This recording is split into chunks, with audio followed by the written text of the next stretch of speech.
बोली बोली शंकर भगवान की जय।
बेल के पतैया निका भोला जी के लागे, उनके कृपा से भगिया सब कर जागे। गाजली अइले पिया हो धतुराली अइले, गाजली अइले पिया हो धतुराली अइले।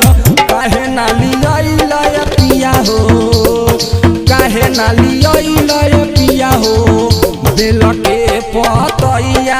काहे नाली अइले पिया हो बेल के पतैया।